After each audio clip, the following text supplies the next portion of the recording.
This is the beginning of the Haymarket Riot right here. 1967? 67, complete with the Nehru jackets. Yeah. Very hip. Something happened, and Jerry Pino and G. Parker, me, Rick Sombretz, Steve Helwig puts a sound together in Sherwood Forest in the basement of Steve's house, and we just went on from there.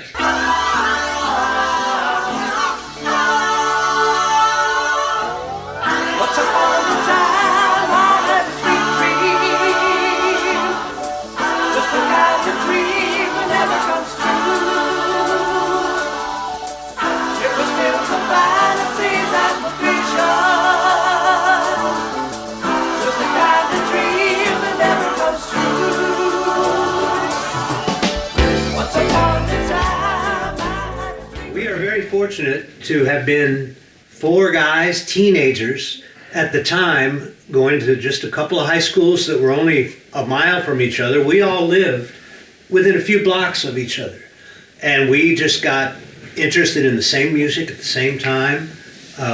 We started really noticing that it was such a great time to be a musician and we should get together. We were in various smaller bands, and it's a half century later before we know it. That's kind of the occasion of what we're doing this year. Summer of Love 50th anniversary and the Haymarket Riot 50th. We're still doing most of the same songs. Yeah, that's right. We're still working on it, trying to perfect our art. And you know, that was the time, you guys remember, like, it was a time in music where everything was like so happy-go-lucky. And the bands that were big were like, you know, of course the Beatles, but then there was like the Lovin' Spoonful, the Strawberry Alarm Clock, the Electric Prunes, just a lot of fun bands and music going on. Everybody's having such a great time. And we were lucky enough to be teenagers at that time and just developing whatever our own musical kind of talents and likes were. Well, what got me going was seeing the Beatles on Jack Parr before they even hit Ed Sullivan. Which is the film of the Beatles. Is that when you picked up guitar? That's basically what made me pick up guitar from piano, which I played at the time, yeah. Wow. How about you, Rick? Well, it was pretty much the same, except I lived right a couple doors down from Rocky Lockard, who is an accomplished, in those days, he was 13, but a very accomplished guitar player. His dad was a pro. I'm sure. And I always kind of wanted to play, but I was hooked and got a guitar the minute it was kind of facilitated being able to do it. Guitar was the thing to play after that happened. Huh. And how about you, Steve? Because mine's way different. Well, I bought my first record in 1959. It was Rockin' Robin by Bobby Day. That was the first record, and that's when I really got hooked on music. And then I heard, it was one of the Phil Spector records. It might have been Be My Baby by the Ronettes. And it had those great drum licks in it. And that is what started me playing drums. And I started playing drums right after I heard that record. Wow. I was in fourth grade, and I was at a Catholic school, and for some reason, I don't know how this happened, they had a drummer there that set up his drums outside, and we all went out there, and he played drums and talked about drums. Fourth grade, and I said, I want to be a drummer right then. And it just turned out that all my family has been in music forever, and my older brother had a left-handed drum set that he played in bands while he was in the Air Force, and he gave that to me, and so I got a drum set. Yeah, there were like 3 bands. There were 3 different bands. And we made one good band out of 3 different bands. Yeah, and it took about a week to get famous. And we formed on Monday, and I think Thursday. That's by about Thursday right. at noon we were famous. But we were all in high school together. Gene and I were in Boy Scouts together. I mean, indeed, and we were all from the same neighborhood. So I think we kind of all almost had the same experiences, the same sound to our voices. Well, it was an accident though. When I came to see you, your band, the Futuras, and you were all instrumental, but I heard you play, and I knew at that moment I was going to be in a band with that guitar player. Yeah. No matter what happened, I was going to get in a band with that guy because he was too good to let go. And so I conned you to come over to my house. I don't know what I told you, But I really wanted you to come over so I could play drums for you. I Yeah. coerced you to come over so I could audition. And really, you didn't really pay that much attention to it. But it was about a year later that the Futurists were breaking up and Kenny Rokamp was leaving the band. Mm-hmm. So there was a vacated spot for a drummer, and that's Yeah. kind of when we started thinking about putting Yep. the band together. So we had a drummer, that was Steve, and we had two guitarists, Rick and me, and we had a bass player, Jerry Pino. We had a run for about 3 years. Well, and you didn't have all the touring national acts either. So there was a real allegiance to local bands at that time. And we used to go down and see the best local bands that I recall played at Moonlight Gardens. That was kind of our neck of the woods too, on the east side of town. Yeah. And that's where we saw the bands, some of the bands that you're going to see at the Summer of Love.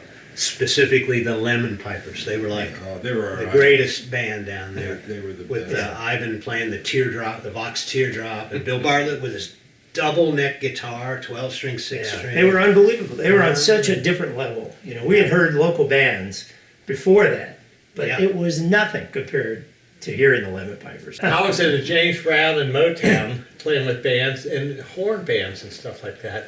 And a band called the Sands of Time. Eventually, I accidentally got into Haywoods for a while. Uh-oh. Got out of that pretty soon. But eventually, I was going to UC. I was in DAP. It was DAA at the time, DA.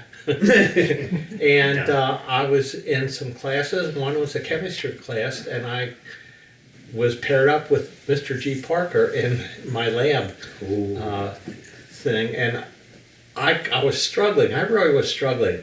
I just couldn't figure it out. Well, eventually I figured out that was actually chemistry too. I never took chemistry 1. Oh my God. And that's why I was having a hard time.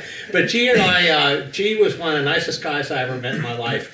And we just hit it off. We had a good time. We were talking about music and stuff like that. It turns out that I was getting out of my band the same time that Steve was leaving for West Foster, and G's band needed a drummer. We sure did. And he said, come on over, let's try it out. So I tried it out. Here I am putting my Motown and soul feel into British music. Yeah. Psychedelic soul. Yeah, which Soul and actually, psychedelic. worked out very well. It worked out very well. I think it had a different feel, and I think you guys liked that feel. So that just took off from there. And that's when we also hooked up at the same time with a great singer-songwriter named Mike Cornett, who was in a band at the time called Sebastian and the Offsets. And Mike Cornett was just going to UC like the rest of us guys, growing our hair long and trying to be good hippies. And he was writing a bunch of tunes. So we started doing a lot of original material, started touring all over Ohio, Indiana, Kentucky. Oh, yeah. 'Cause you see, I've been trying, but it's so hard to keep my mind on what I'm saying.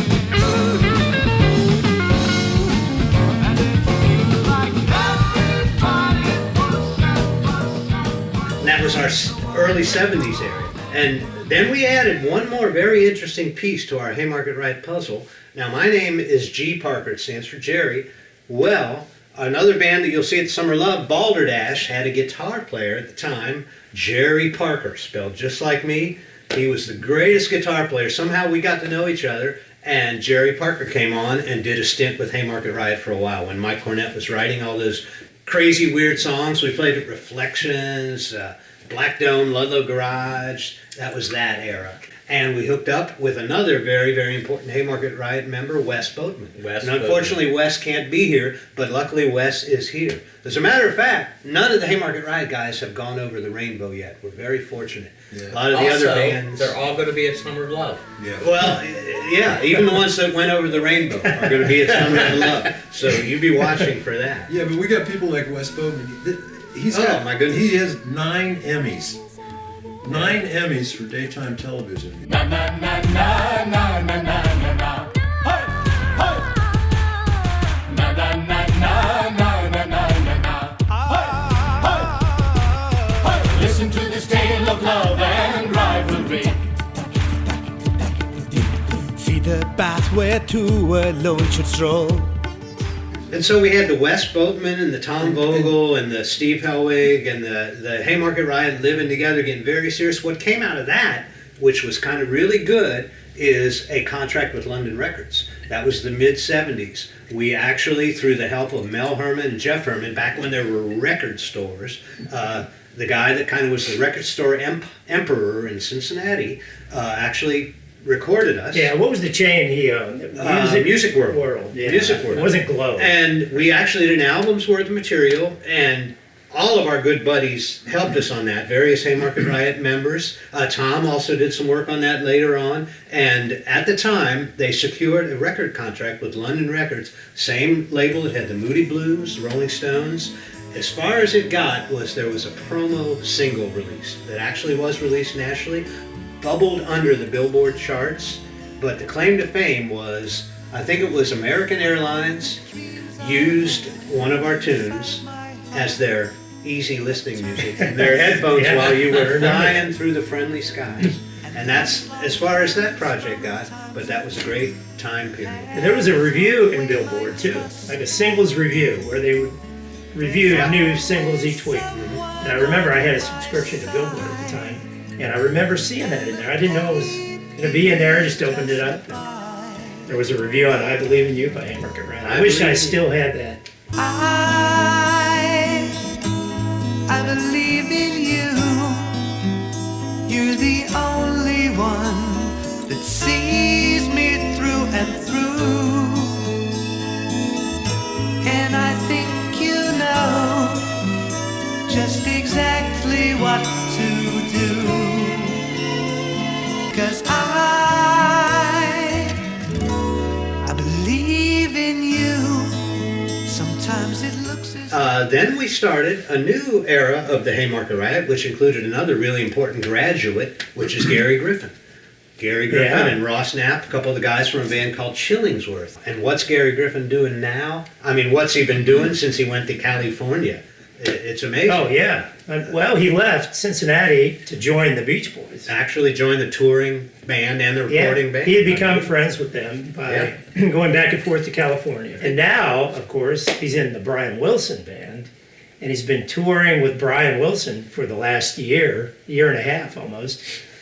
And it's the 50th anniversary of the Pet Sounds. Yeah, a lot of which 50th anniversaries. which many people consider to be the greatest album ever recorded. Yeah. So And they've Gary- been touring the world. This is the biggie right now. Who knows if it'll go beyond the 50th anniversary of the Summer of Love for too many of us. But the Summer of Love, everybody gather up to love, because these days we need all the love we can get. I